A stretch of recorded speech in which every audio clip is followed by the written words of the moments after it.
writing through the pain. As my tears, they touch the page.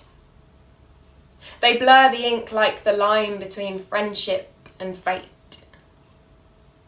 But it's worth it because you've probably felt the same. Have you?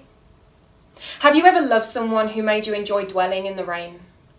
Someone who every time your phone screen lights up, you'll want to see their name. Someone who leaves you lost for words when usually words are your forte. Someone who you trust so disorientedly you want to get lost with them over and over again. Someone who, to see that smile that makes you brace yourself, you would gently brush away all of their pain. Someone who makes you want to expand on the capacity and the knowledge of your brain. Someone who you know,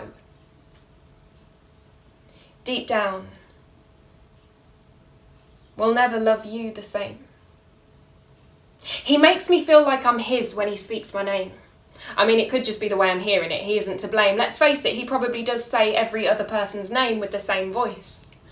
I forgive any of his actions to keep on the receiving end of his reactions. I replace other people's time for his interaction because he's a profound distraction. I try focusing on a positive outcome to encourage the law of attraction, but it's infiltrated with negativity as I convince myself I am not to his satisfaction. I am painfully conscious of my every move and every stereotypical overreaction. Being good enough for yourself, I like to think that can be taught.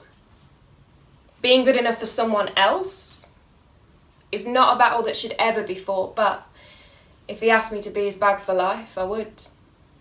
I'd hold his baggage and he'd use me over and over again because love hurts this good. I cheat myself out of my own time and energy. I remember when it was 6 p.m. and sleeping was a future gift, and now it's 3 a.m. and I'm wondering who unwrapped it and threw it into the pile of unwanted shit. I've spent hours replaying our last encounter and analysing every bit, questioning whether life's getting me back for the people I've hurt because I wasn't ready to commit. I'm shuffling through my moonlit thoughts, filing them in the appropriate places, but running out of room for them all to fit. This is so much more than logic and nowhere near common sense. I feel like the only thing that would help me sleep is the comfort of his natural scent. Fast forward to the weekend, and I'm hanging out with my friend. The soundtrack to our evening is Arctic Monkeys' Mardy Bum because he says I've got a face on. I'm wishing it was I Wanna Be Yours and that he was serenading me with some kind of light-hearted allure, but I know the most appropriate tune would be Snap Out of It because if someone doesn't grab my shoulders and shake, I am never going to quit. I might be putting 1 and 1 together and coming up with 11, but I'll take it if the answer means we're side by side. I'm not shy. But he's making me question whether these are emotions that I should hide. He makes me feel like without him I would die, but when I'm with him, like I've never felt so alive. How will we want strangers when before him I can't remember my life, and the thought of a future without him makes my depression do a nosedive. I watch films I would never watch and don't pay any attention, then pray he doesn't lose the storyline and ask me a question. He'll clock the lead and exclaim, "She's fit," and although I probably agree, I'm just wishing he'd said it about me. I mean, he's open and he feels his feelings with me, but I guess that's because I'll share with anyone given a mic, a stage and some company. How can he complete me and I not complete him? When I thought of love, I'd have seen red or pink, and now the colour of his eyes seeps in. He is the flame and I am the wax. The brighter he burns, I just melt against the glass. If we can sing like losers at the top of our lungs on the first car ride, how is this not already a work of art and a one-off find? I have never been into astrology, but I'm reading both our star signs, only believing it when it sounds like our stars are perfectly aligned. I'll say, "There's a gig this week, we should try and get tickets." He's like, "I'm not really feeling it." I'm like, "Yeah, me neither. I don't know why I mentioned it." When the pain hits, it's like the borrowers have snuck into my chest and they're pulling at different sides of my heart, causing distress, each giving instructions from within of what I should do. He's not worth it. You're gonna get hurt. He probably feels the same as you. Am I in love? Or am I in love with the idea of being in love with him when really I want to rip off his clothes with lust, but I don't want to be labelled a slut, so I'm using love as a pseudonym. I look at him. He's already looking at me. He looks away. I try, but my eyes fixate. The background noise whittles down to only the beating of my heart, and I can feel it's beating in time to his, even if he can't. The borrowers are shrieking that giving it back to the rightful tenant and evicting him is smart, but how can a connection between two only be felt on one part? The only thing in focus is him. And questions of, was it a coincidence, or did he mean to look too? Can he sense that my eyes haven't yet moved? Everything is still.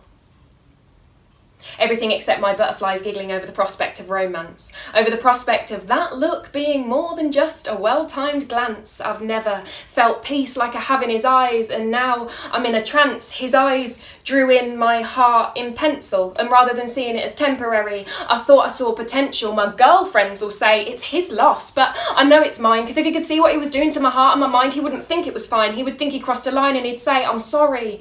I should have read the signs. The emotion comes in waves, and like a wave to the shore, he washed over me unconsciously, shifting pieces of me to suit him until I didn't recognise me anymore. My heart is sweating from all its hard work. The borrowers are singing under the shower to REM, Everybody Hurts. I want to cry, but then he'll ask why, and I'll have to lie and say I'm hormonal, it's just that time. And then he'll comfort me with his skin on mine, and I'll lose more control than when I caught his eye. I used to wear my heart on my sleeve as though unblemished and brand new. But recently I've rolled them up from the last time it broke in two. I'm willing him to come over to help me unravel them, spread warmth over my goosebump skin and make me risk feelings of yes, but he isn't him. How do I feel safe with him when I've given him the ability to hurt me more than anything? Discovering him was like discovering a whole new language, an unspoken one, and not one I could teach to anyone else, not even him. Not even after this long. He is the sun and I am a shadow, which is to say to him I unintentionally belong. I sing those car ride songs in the shower like a fool, and I rehearse our conversations to the doorframe because it has a bit more substance than a flat wall. How can an elbow or a fingernail be perfect, or a person be the perfect amount of tall? And although the way he dresses isn't to everybody's taste, I think his fashion no sense is pretty cool. Me pretending to act naturally has got me looking like a real oxymoron. So is trying to articulate something that can only be felt, but I can't stop going on. I worry when we're not talking in case he's talking to someone else, for one and for two, because I need to know he's safe. I can't stand the thought of him suddenly being gone, and I'm getting ahead of myself. I'm putting all my eggs in his basket so that when he takes it to the checkout, my heart can be spent. And I'm asking for a refund, even though I'm not the one with the receipt and the purchase was made with my consent. I dared to dream of something that I would never wake up to, but love doesn't know boundaries of waiting until it's reciprocated. It just seizes you. Why would he want me if when he looks at me, he sees himself? Because he's all I believe I am now, and he already loves him. He doesn't need me to show him how. He's going to break me into tiny pieces of a puzzle, and I'll rebuild with the outer edges first, making my way to the centre, hoping it becomes clearer despite the struggle. When you get feelings like this, you agree to lose all grip on reality, hoping they catch you before you slip and fall. I want to learn about him every day and be allowed to explore, but I gave so much of me straight away. He doesn't need to know more. I don't know my heart anymore. I only know ours, and although we've only been in the same room for the last 20 minutes, all these thoughts racing around have made it seem like hours. My butterflies begin to morph back into caterpillars, and the borrowers are digging a grave in my heart to bury the ideal of us before I have the chance to become bitter. It takes a while to heal when you put your heart on the line and someone crosses it. I'm grateful he's pushed me to be so much more than I already was, and on many occasions been the reason that I didn't quit. But now, I want to be what he is to me, to someone else. And that is a lot to ask. He was never mine. It's time for me to take a step back. And still, I'm looking at him. He looks at me. I look away.